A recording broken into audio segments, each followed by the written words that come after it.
Eu quero ler com os irmãos Provérbios, capítulo de número 2, versículo 21. Provérbios 2 e 21. Provérbios 2 e 21 diz assim: porque os retos habitarão a terra, e os sinceros permanecerão nela. Eu queria ler o mesmo texto na NTLH, nova tradução na linguagem de hoje. Ela diz assim: os homens direitos de caráter viverão nesta terra. Os homens direito de caráter viverão nesta terra. Meus irmãos, desde que eu recebi a incumbência de estar aqui falando aos irmãos, Deus vem colocando no meu coração conversar sobre um tema com todos vocês. E aproveitando que hoje é o culto de ensino, eu quero falar hoje sobre uma das colunas do caráter cristão. E a coluna do caráter cristão que eu gostaria de trabalhar com os irmãos hoje é a conquista de si mesmo. Nós vamos nos fazer entender ao longo da nossa exposição. Quando a gente pensa em caráter, é bom que a gente conceitue caráter. O que é caráter? O dicionário conceitua caráter assim: caráter é um conjunto de qualidades, de traços, de características de uma pessoa que permite a essa pessoa se perceber, sentir, atuar, valorar, interagir e mostrar-se. As pessoas se mostram pelo caráter. Se uma pessoa tem uma gama de boas qualidades, uma gama de boas características, então essa pessoa é uma pessoa de bom caráter.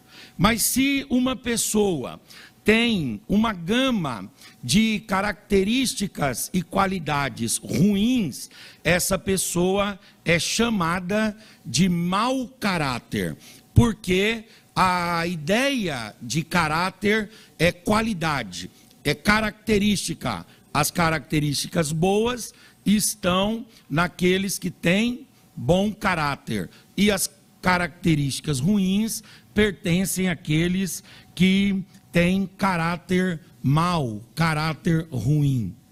No aspecto cristão, quando a gente para pensar no caráter cristão, é bom também que a gente entenda o que viria a ser esse caráter cristão.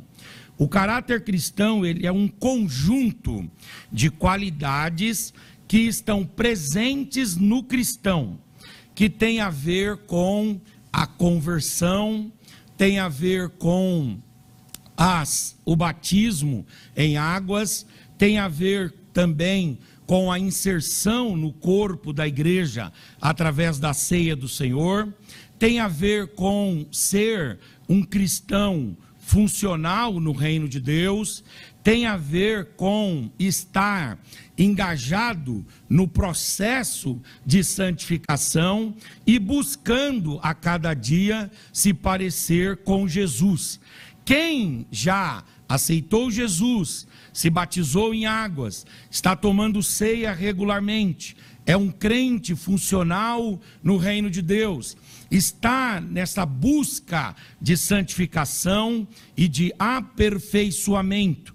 Quem está querendo a cada dia se parecer com Cristo, tem em si esse caráter cristão.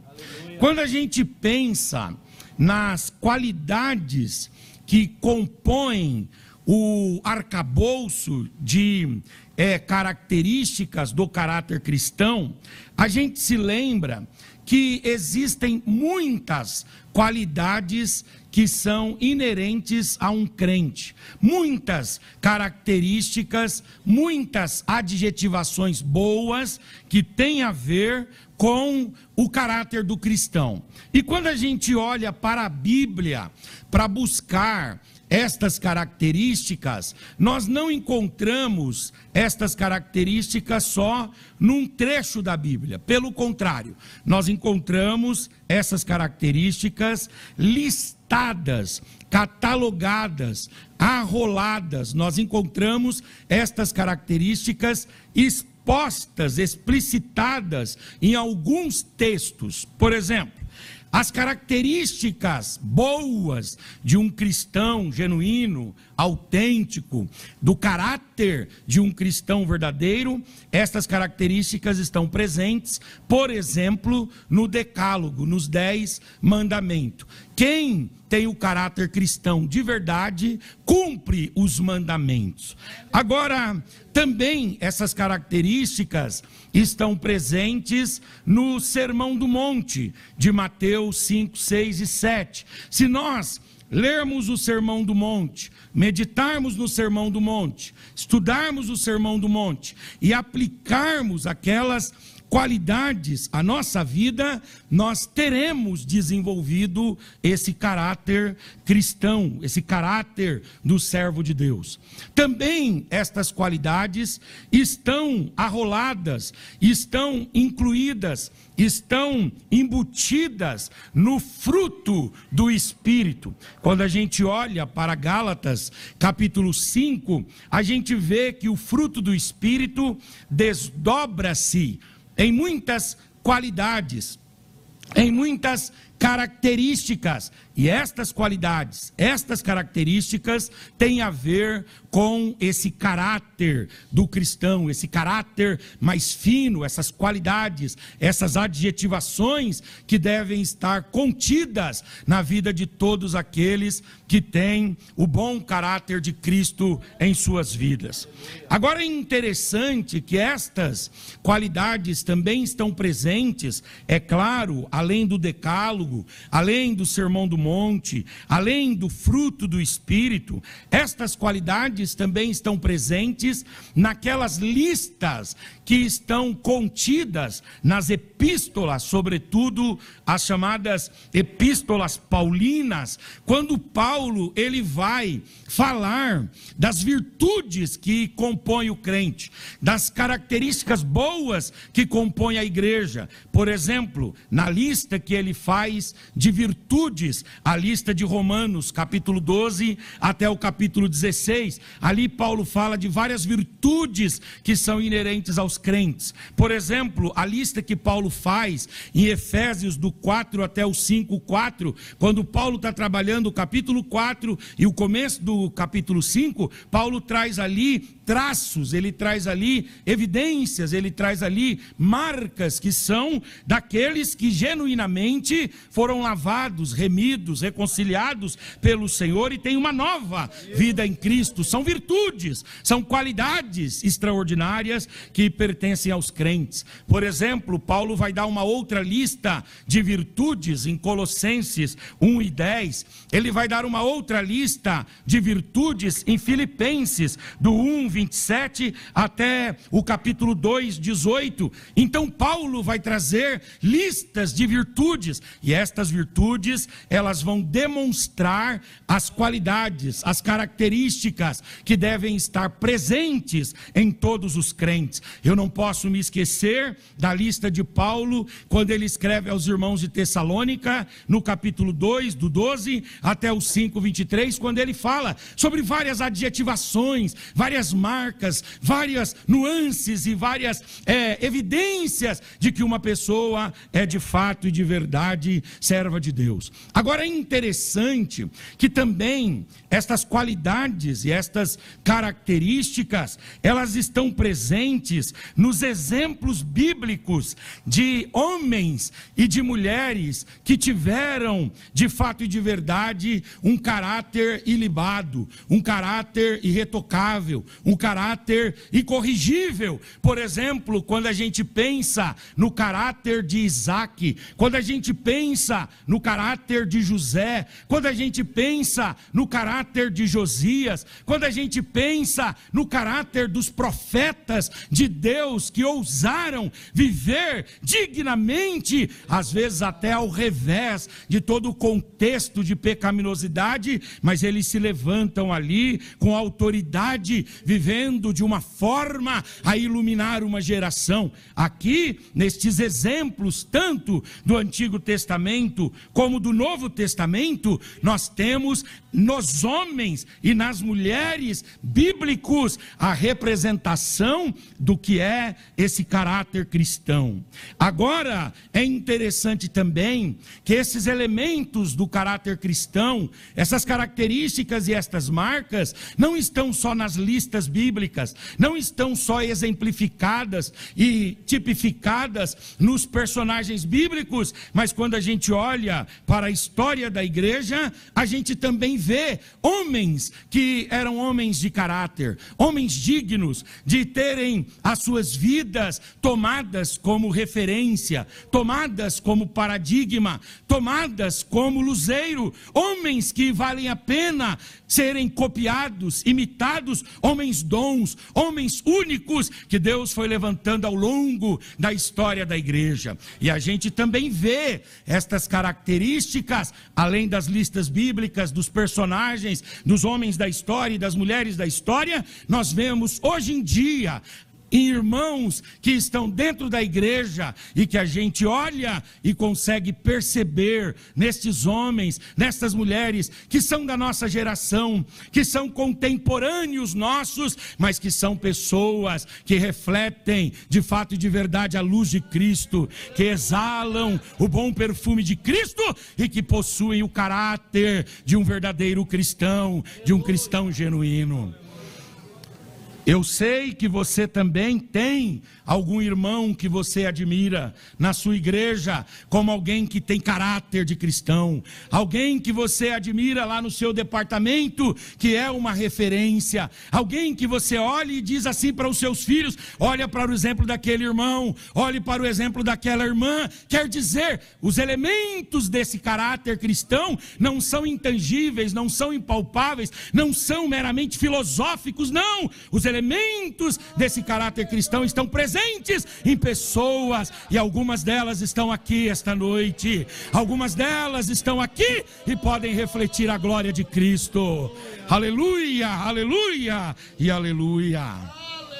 Nós poderíamos aqui, irmãos, tomarmos muitas destas qualidades, mas por conta da exiguidade do tempo, eu quero tomar uma das qualidades apenas, eu quero tomar uma das características apenas, eu quero tomar apenas uma das colunas do caráter cristão para trabalhar com os irmãos. E aquilo que eu quero falar é sobre a conquista de si mesmo.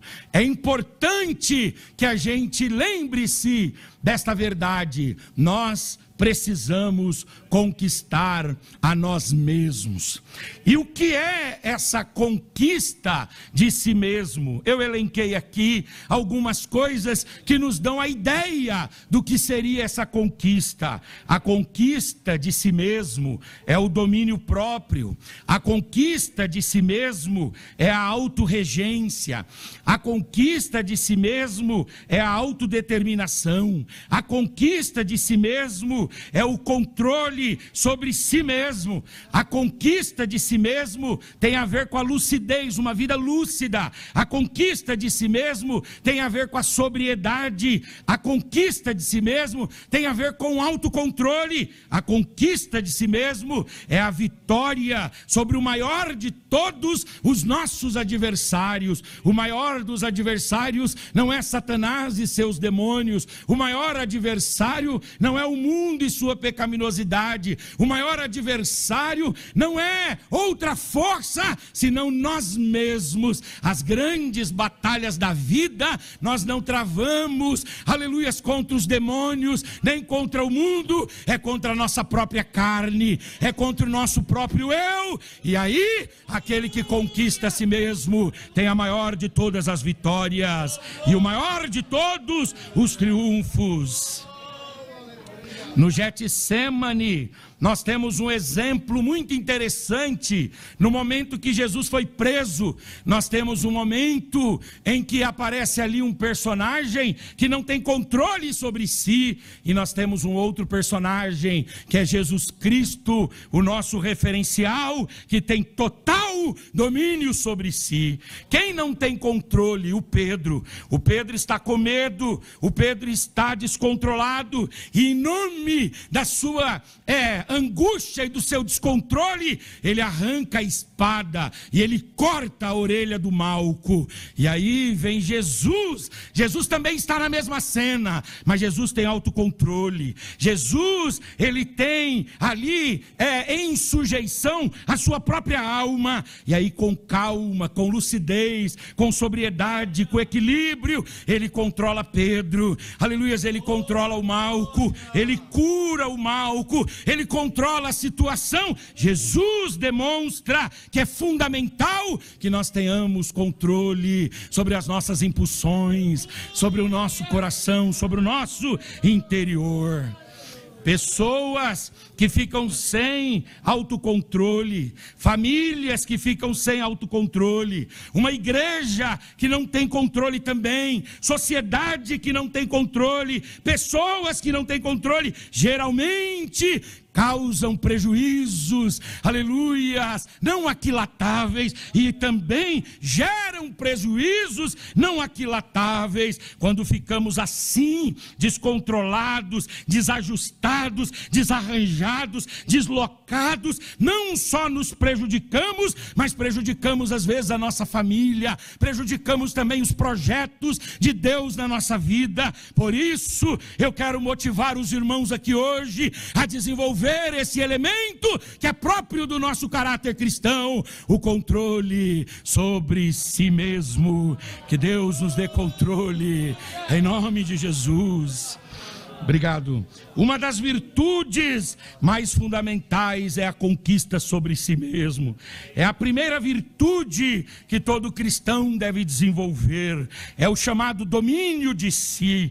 É o chamado auto-refreamento. O ser humano, ele é um ser completo no nosso pensamento, composto por corpo, alma e espírito. Um ser holístico. E como um ser completo, o corpo influencia a alma influencia o corpo. Por isso é preciso dominar-se, conquistar-se. E como nós somos seres que têm essa característica dessa completude, não adianta controlar o corpo e não controlar a alma e não controlar a língua e não controlar a audição. Não adianta. Nós precisamos pedir que Deus nos dê controle completo, controle pleno, em nome de Jesus.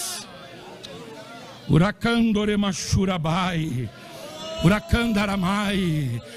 O mundo já está tomado por homens desequilibrados, mulheres insensatas, pessoas sem norte, sem era e sem beira. Mas esta comunidade aqui é diferente. Essa comunidade aqui é uma comunidade dominada pelo poder da palavra, pelo poder do Espírito, dominada, aleluia, lúcida. E quem tem autocontrole e domínio próprio. Agora, o que é que a gente deve dominar? Quando nós queremos conquistar a nós mesmos, o que é que devemos conquistar? Em primeiro lugar, nós devemos conquistar e dominar o nosso espírito. Se por gentileza o Júnior conseguir colocar Provérbios 16:32, esse texto é muito importante. E ele fala que melhor é o que tarda em irar-se do que o poderoso. E melhor é o que controla o seu espírito do que aquele que conquista uma cidade. Olha o que Salomão está falando. Ele está dizendo que os grandes conquistadores, e aí nós poderíamos colocar os faraós, nós poderíamos colocar os heróis, da história da Assíria, nós poderíamos colocar os conquistadores babilônios, persas, medo-persas, persas, gregos, romanos e afins, nós poderíamos colocar qualquer um deles. Aí vem Salomão e diz: não são estes que são os verdadeiros heróis, porque estes homens às vezes conquistam cidades, alcançam espaço, mas eles não conseguem governar o espírito, eles não conseguem dominar a alma, eles são homens descontrolados no seu interior. É interessante que o Davi é um gigante na guerra, mas ele é muito fraco contra as suas impulsões carnais. É muito interessante que o Sansão mata 1000, mas depois vai morrer por uma sede, uma carência pessoal. Ora, a nossa verdadeira guerra não é travada fora, mas é travada no interior. É por isso que mais valente é um homem que domina a si mesmo, o seu próprio espírito, do que aquele que conquista as muitas cidades. Quando eu estava preparando essa reflexão, me veio uma frase do Pitágoras. E o Pitágoras, ele diz o seguinte: nenhum homem é tão livre que não possa dominar-se. É importante que a gente coloque freio para o nosso espírito. Dominar a si mesmo é dominar o seu espírito. Agora, quando nós falamos sobre dominar o espírito, não quer dizer que nós vamos dominar o fôlego de vida, aquilo que em hebraico é chamado de ruar. Nós não vamos dominar o ruar, porque o ruar é o sopro de Deus capaz de dar vida ao homem, e é Deus que dá a vida, e é Deus que tira a vida. Então nós não podemos dominar o nosso espírito no sentido de dominarmos o ruar ou o pneuma. Nós não podemos, nós não temos domínio sobre isso. Então em que sentido nós devemos dominar o nosso espírito? No sentido de dominarmos a nossa psique. E psique tem a ver com o quê? Tem a ver com a nossa alma. Às vezes a nossa alma se agita, às vezes a nossa alma fica inquieta, mas aí a gente tem que fazer igual o salmista no Salmo 42, versículo 11 ou verso 11, quando ele diz: porque estás inquieta. A palavra inquieta aqui quer dizer agitada. Por que está agitada, inquieta, angustiada, amargurada, ó minha alma? Por que você se perturba dentro de mim, ó meu espírito? Aquieta-te e espera, porque haverá um escape da parte de Deus. Haverá um escape, haverá uma saída, haverá uma resposta, haverá, aleluia, uma palavra que vem de Deus. Então cale-se, ó minha alma, dentro de mim, e deixa o Senhor fazer a obra dele. Deixa o Senhor fazer a obra dele. Levante a sua mão, por gentileza. Levante a tua face, levante a tua voz, abra a sua boca e dê uma palavra de adoração e de louvor ao Senhor. Uracandoremachurabai. Aleluia, glória a Deus. Eu estou sentindo a graça de Deus aqui. Muita gente entrou aqui com o espírito inquieto. Aleluia. Deus está dizendo: você vai sair daqui controlando essa alma angustiada, essa alma aflita. Aleluia. Haverá paz e quietude na sua alma. Ora candoremachurabai. Erecandaramachurabai. Emanacandoremanai. Eremango quemarachurabai. Aquieta-te dentro de mim, ó minha alma. Espera que a salvação vem de Deus, a resposta vem dele. Aleluia, espera, ó minha alma. Aguarda em silêncio, ó minha alma, porque o Senhor não te abandonará e você o louvará. Agora, a gente precisa fazer aquilo que está em 2 Coríntios, capítulo 5, versículo 10. Por gentileza, Júnior, abra aí, 2 Coríntios 5:10. Quando o apóstolo São Paulo, ele vai dar um conselho precioso. Ele vai dizer que nós devemos levar cativos a Cristo todo o nosso pensamento, toda a nossa compreensão, todo o nosso entendimento. Paulo diz: leve cativo a Cristo todo o teu entendimento. A palavra entendimento quer dizer a sua alma. Entendimento aqui é psique, é a alma, é a sede das razões, emoção e da volição. Leve cativo a Cristo, aleluia. O apóstolo São Paulo, ele vai usar a expressão prisioneiro de Cristo em pelo menos 2 sentidos. Num primeiro momento, ele vai dizer: eu sou prisioneiro de Cristo porque eu estou preso pela causa do Evangelho. Esse é o motivo dele dizer prisioneiro de Cristo em relação a ele. Mas em outros textos ele vai falar: eu sou prisioneiro de Cristo porque eu levei a minha alma, o meu espírito, a minha mente, eu levei as minhas entranhas, eu levei o meu intelecto, eu levei as minhas emoções, eu levei tudo que eu tenho dentro de mim e tudo que eu sou, eu crucifiquei na cruz de Cristo e eu submeti ao senhorio de Cristo. E eu disse: ah, Senhor, tudo que eu sou e tudo que eu tenho está preso ao Senhor, está ligado ao Senhor. Aleluia, está cativo ao domínio do Senhor.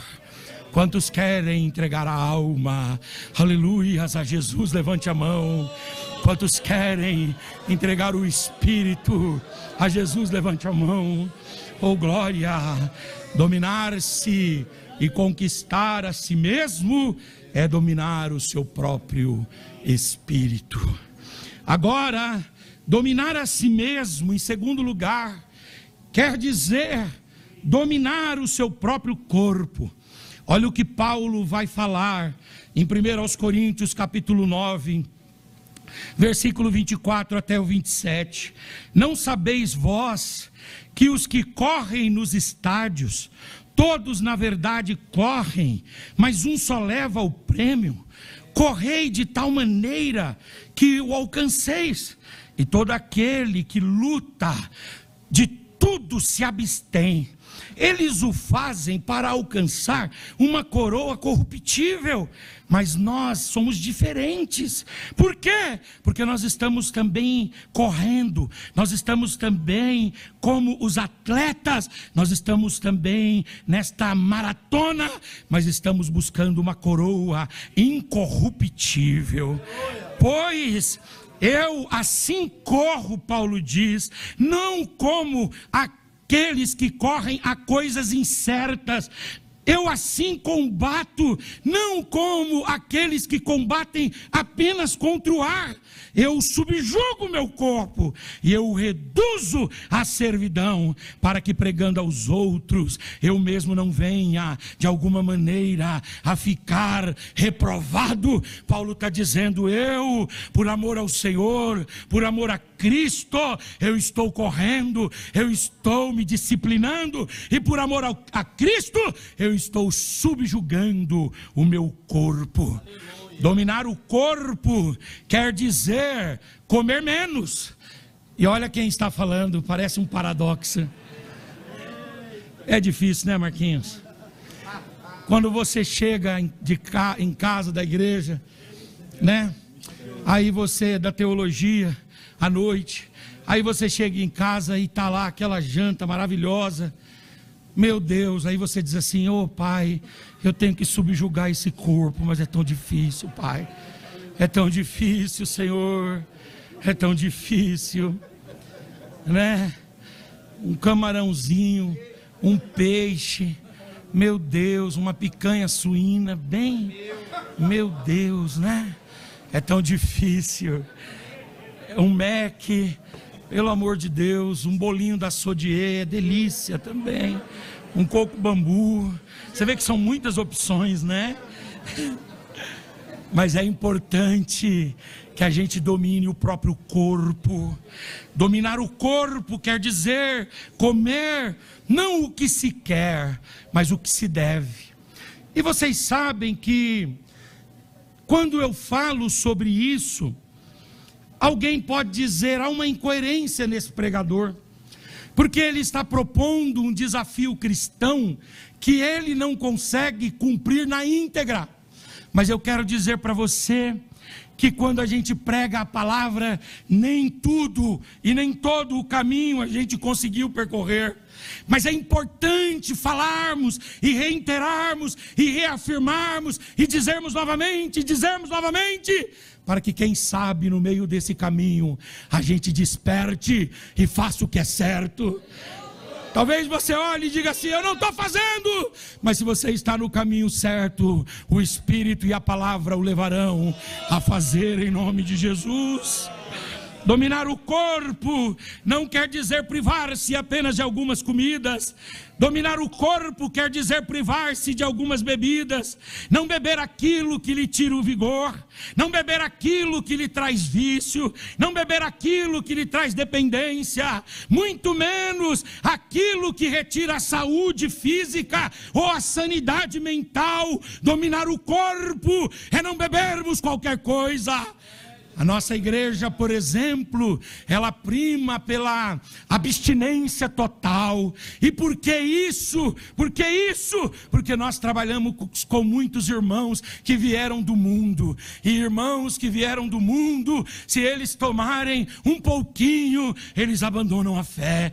Eles saem do evangelho. Então nós precisamos manter um modelo mais conservador, mais ortodoxo, um modelo mais bíblico no sentido literalista, e termos uma postura de abstenção. Nós não podemos dar ao nosso corpo as bebidas que estraguem a nossa saúde ou que nos arranquem a sanidade. Dominar o corpo quer dizer você olhar para o exercício físico e visitá-lo com certa regularidade. Cuidar do corpo é cuidar do templo do Espírito Santo. Cuidar do corpo é ter capacidade de desenvolver o ministério por mais tempo. Cuidar do corpo é de fato e de verdade dedicar aquilo que você tem, a sua máquina, a sua estrutura para o Senhor. Dominar o corpo quer dizer, aleluias, desenvolver cuidado com a saúde, fazer exames periódicos. Cuidar do corpo quer dizer desenvolver alguma atividade física que lhe dê prazer. Cuidar do corpo quer dizer buscar a longevidade. Deus sabe quando nós seremos recolhidos, mas deve haver em cada um de nós um senso de responsabilidade para dizermos o seguinte: o que depender de nós, a gente vai chegar até o Rael e a gente vai passar o pastor Rael. Tem uma irmã aqui nessa igreja, o Igor, que ela tem 95 anos, se não me falha a memória, 95 ou 96, é a irmã Maria. Ela senta ali, ó, sempre ela vem de manhã e ela senta ali.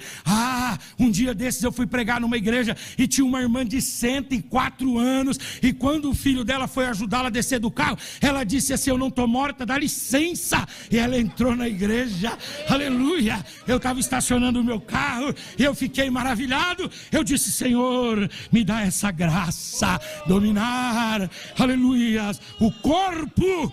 É entender que o corpo é o templo do Espírito Santo e ele precisa ser cuidado, ele precisa ser dominado. Dominar o corpo é não se entregar a noites mal dormidas.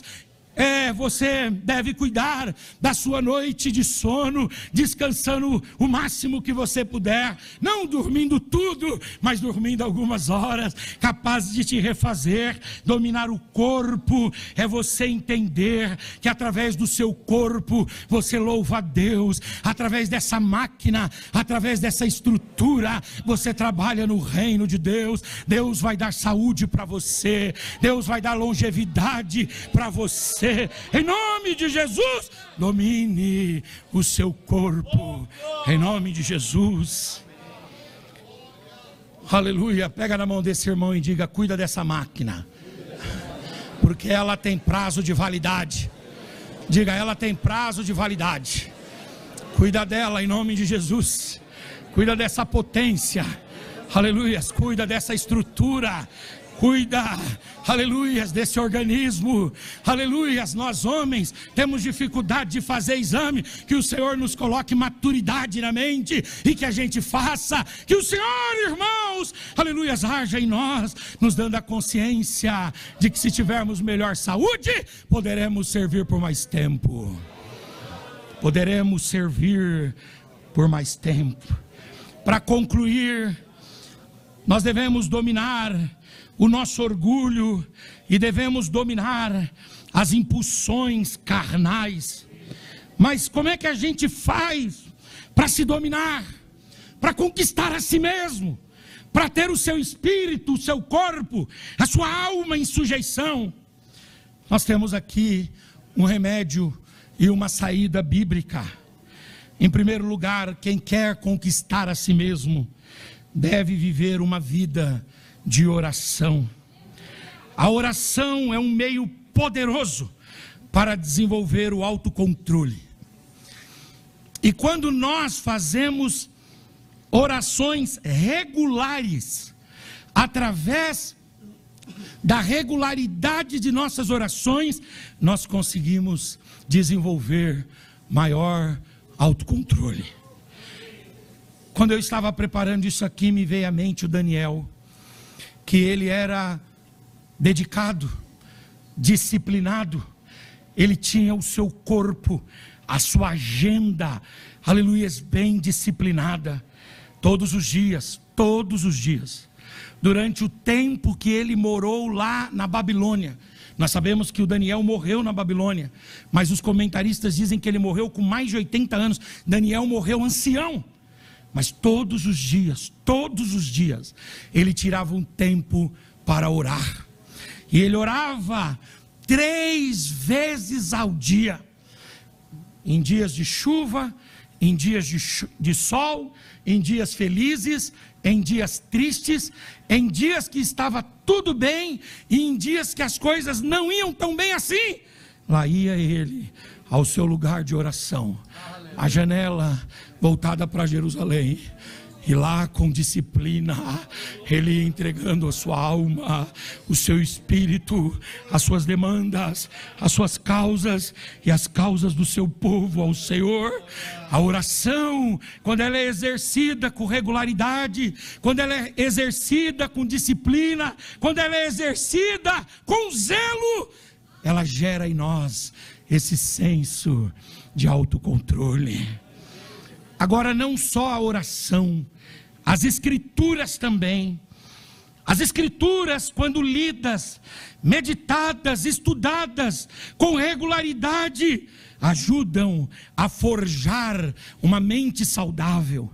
E mente saudável gera corpo saudável.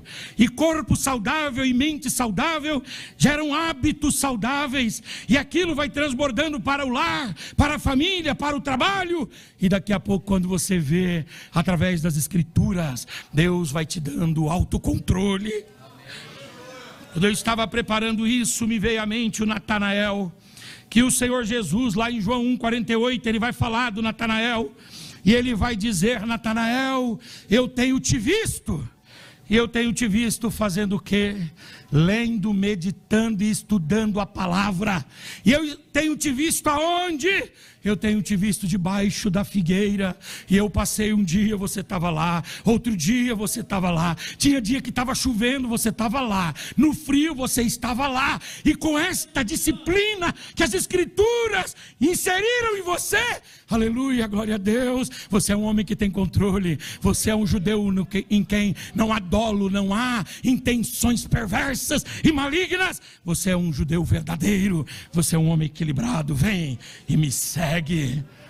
Como é que a gente faz para conseguir ter esse autocontrole? Através da oração, através desse contato com as escrituras, mas de forma disciplinada e regular. Terceiro, através da inserção de algum tipo de erva amarga na nossa vida. Deixa eu dizer uma coisa: quando a vida está muito boa, geralmente a gente é muito expansivo, ri alto, come muito, bebe muito, festeja muito e fica sem controle. Mas quando a gente tem algum tipo de erva amarga no prato, quando a gente tem um jiló para comer, quando a gente tem, sei lá, uma rúcula para comer, aí a gente para pensar no que a gente está comendo, a gente se concentra. A erva amarga na vida quer dizer momentos difíceis. Você já reparou que quando as coisas não estão tão bem, você é mais disciplinado para orar, você faz campanha, você estabelece regularidade? Então, imponha para si mesmo alguma atividade não tão prazerosa, porque estas atividades não tão prazerosas vão te trazer a consciência, vão te lembrar de quem você é, vão te fazer inclinar-se diante de Deus, e o Senhor, através do seu Espírito, vai trazendo autocontrole, domínio e domínio. Não dê descanso para a tua mente, não dê descanso para a tua intelectualidade. Leia sempre, discuta com pessoas que sabem mais do que você, aprenda com alguém, repreenda alguém também. Você precisa colocar uma erva amarga no seu prato da vida, para que quando você comer, você sinta o amargo e se concentre no que você está fazendo. Como é que a gente faz para ter esse autocontrole? A gente precisa se engajar em projetos audaciosos e grandiosos. Aleluia, glória a Deus.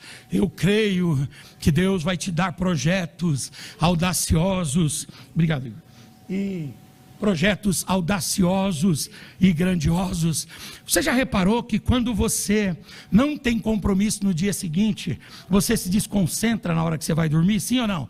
Mas quando você tem um compromisso sério no dia seguinte, você vai dormir, não é verdade? Você acorda antes do despertador.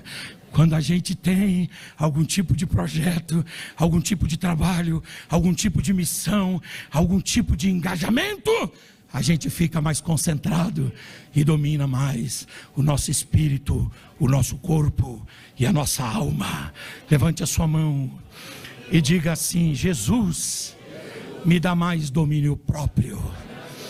Amém.